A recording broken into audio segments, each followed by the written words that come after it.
abandonner des choses comme ça.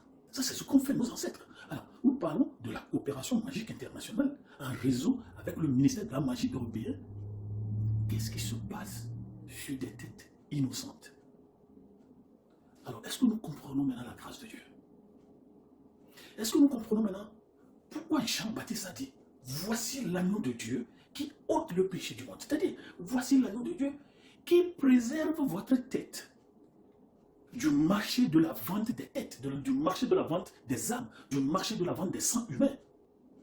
Mais lorsqu'on trompe l'État, on remplace quelle tête avec quelle tête? Donc des fois, je prends les expressions, certaines expressions culturelles, certaines expressions traditionnelles, et je les remue-ménage. Je fais des exercices linguistico-sémantiques avec certaines expressions. Ce que nous appelle, c'est la tradition, c'est la culture, c'est des rituels. Et je me demande que veulent vraiment dire certaines expressions. Par exemple, péta, trop, atropéta. Et écoutez bien, atropéta. Et innocemment, superficiellement et surfacialement, nous croyons que atropéta veut dire célébrer la nouvelle année, accueillir le nouvel an. Mais quand vous entendez atropéta et adoupéyé, linguistiquement et sémantiquement, mais c'est un parallélisme antithétique. Les deux ne veulent pas dire la même chose. Bon, maintenant, atropéta. Trop, c'est changer. Et c'est comme ça que nous avons trop, le changement. Et c'est comme ça que nous avons aussi trop. C'est des choses qui changent. Ils sont imprévisibles. Donc, atropéta, changer la tête de l'année.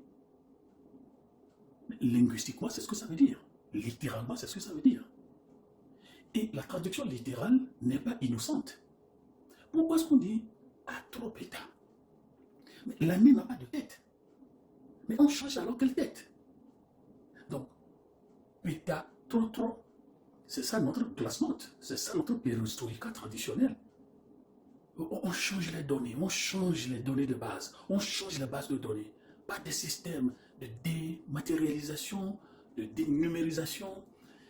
On opère des choses. Mais écoutez, atropéta, changer la tête de l'année, ça veut dire que l'année a une tête. L'année a une tête. Autrement dit, avant de payer, il faut tropéta. Donc l'une précède l'autre. Il faut avoir tropéta avant de célébrer l'année. Qu'est-ce qui se passe? L'année n'a pas de tête. Mais on dit que au début de chaque année, il faut payer une tête pour sauvegarder une tête. L'année n'a pas de tête. Mais il faut donner une tête pour préserver une tête. Et quand on dit tête, on parle du sang. Et quand on parle du sang, on parle de l'âme. Autrement dit, quand on dit atropéta, il faut vendre une âme, il faut rendre une personne ou des personnes ou des âmes pour que vous qui m'écoutez maintenant soyez en vie. Et la tête, capita. Donc, et il y a une substitution. Mais comment ça se fait? Vous avez suivi, on a consulté un expert en culture. On nous a dit qu'il y a un triade sorcier, c'est-à-dire et le voodoo, charlatan, et le sorcier. Les trois constituent un triade, ils sont en réseau. Donc au début de l'année, et comme quelqu'un me l'avait dit, moi, déjà à partir du mois de juillet et du mois d'août, je sais ce qui allait se passer l'année prochaine. Alors, pour l'année prochaine, pour que ces condisciples et disciples survivent à la fin de l'année, il faut payer des têtes pour sauver des têtes qui appartiennent à leur réseau. Vous voyez alors l'action sorcière. Vous voyez alors l'attaque, le rattrapage et le rapassage des sorciers. Il faut payer des têtes pour sauvegarder les têtes que nous avons à notre juridiction sorcière. Vous comprenez? Alors, ça me rappelle un livre qui a dit, selon le classement puissancier des sorciers, dans le mois de décembre, ceux qui sont des secrétaires généraux, c'est-à-dire ils ont un ressort territorial sous leur couverture, leur juridiction, leur domination sorcière. Autrement dit, ils commandent, dirigent, indiquent, infectent tout ça les sorciers qui sont sur ce territoire. Chacun est supposé tuer 500 personnes dans le mois de décembre et 500 personnes dans le mois de janvier. Ça fait 1000 personnes par an. Alors, en troyant notre pétard, quelles sont les têtes qu'il faut donner pour sauvegarder notre famille, pour sauvegarder notre village, pour sauvegarder les gens qui sont sous ma juridiction sorcière? Alors, et le sorcier, et le charlatan, et les sorciers, ils vont à la fois sorcières. Maintenant, on va procéder à des jongleries mathématiques, à des gymnastiques proportionnelles. Tu donnes 3%, 4%, 5%. Mais il faut quand même que le quota annuel soit atteint. 1000 personnes par secrétaire général sorcier. Alors, quand on trop pétard, on interroge les arcanes, les ribanes. Combien de ma famille sera sacrifiée cette année? En fait, qui les sacrifie, c'est nous-mêmes. Parce qu'à chaque réunion, il faut aller avec une liste des personnes à sacrifier. Et quelqu'un que je connais, il a 14 échelons en sorcellerie. Une fois, des gens mouraient dans le village en quantité. Et un jour, 3 personnes étaient mortes le même jour. Et j'étais allé chez lui, j'ai dit, monsieur, mais connaissant votre calibre, qu'est-ce qui se passe? Comment est-ce que vous n'avez pas pu éviter ce bain de sang sorcier? Écoutez ce qu'il m'a dit. Il dit, cette année, les élections ont été très serrées, mais nous allons survivre. Je répète, cette année, les élections ont été très serrées, mais nous allons survivre. C'est-à-dire quoi? On fait des votes sur nos têtes. On fait des votes sur nos têtes. Quelle tête va passer dans l'au-delà avant d'arriver dans la nouvelle année? Quel sang, quelle âme doit-on verser, rendre, avant que les autres ne puissent transiter de l'année, celle-ci, pour la nouvelle année? Et aussi, avant le XVIIe siècle, l'année ne finissait pas en décembre. L'année finissait en mars. Et le 1er avril était le début de l'année. Ça, c'est au XVIe siècle, le XIIIe jusqu'au XVIe siècle, tout ça. Mes amis, à trop pétard, on tourne quelle tête pour garder quelle tête? On fait les dés sont jetés, on jette des dés sur quelle tête? Pour quelle tête survivre? Ce n'est pas de l'amusement quand on entend l'expression à trop pétard. Nous allons rendre des têtes pour sauvegarder des têtes. Alors, on va accuser qui? Qui est-ce qu'on va accuser? Vous comprenez? On nous a dit, chaque famille a un esprit sorcier ou a de la sorcellerie. Et chaque famille a un esprit sorcier.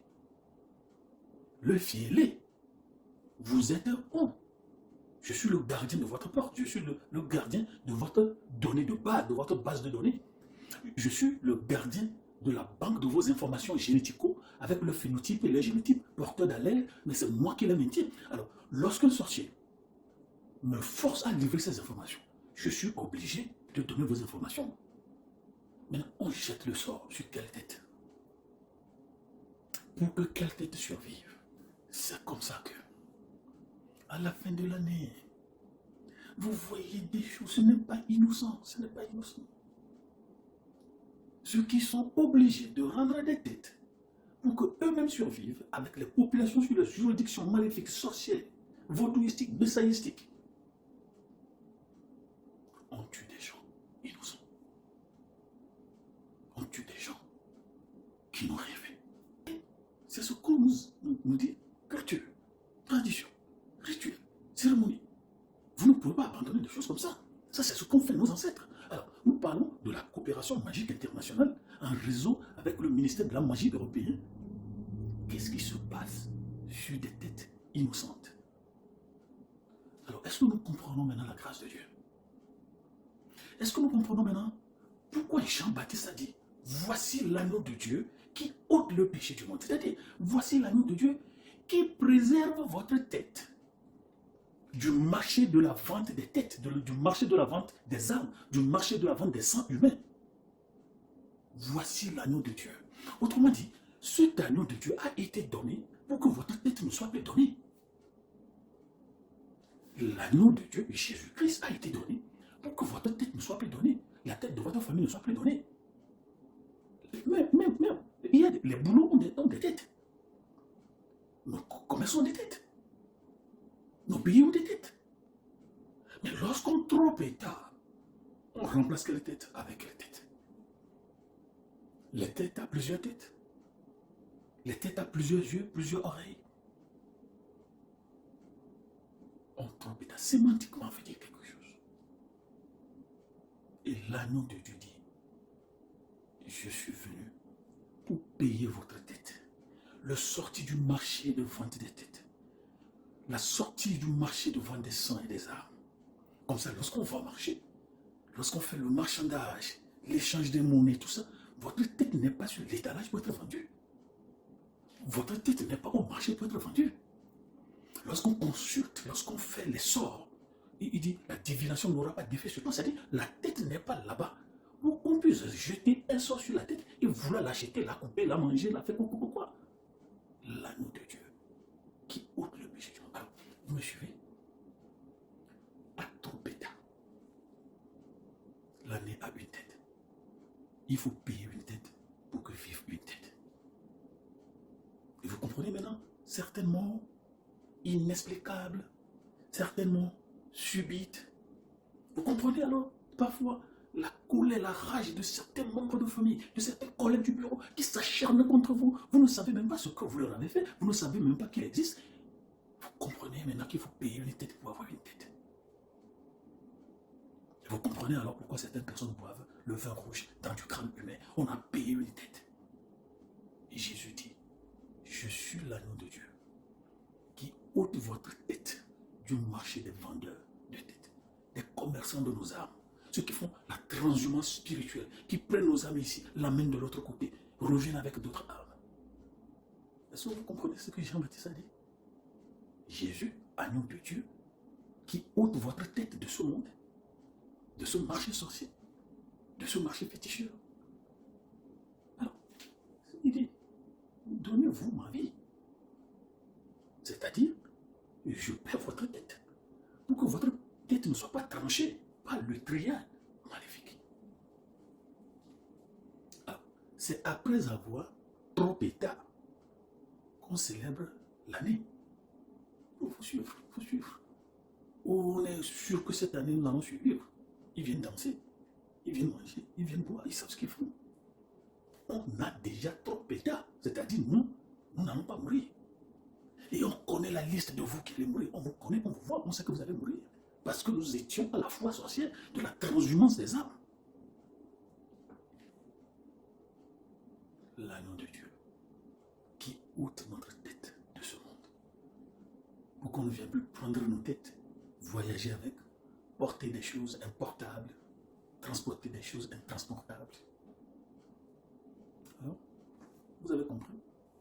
Voilà ce que Jésus dit. Si vous voulez garder votre tête au marché, des commerçants de tête, des marchands de sang, des trafiquants de nos âmes, restez là. Mais Jésus dit, je viens. Donnez-moi votre tête. Et je vous donne ma tête.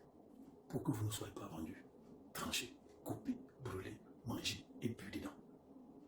Alors dit Jésus, prends ma tête et donne-moi ta tête. Au revoir. D'accord?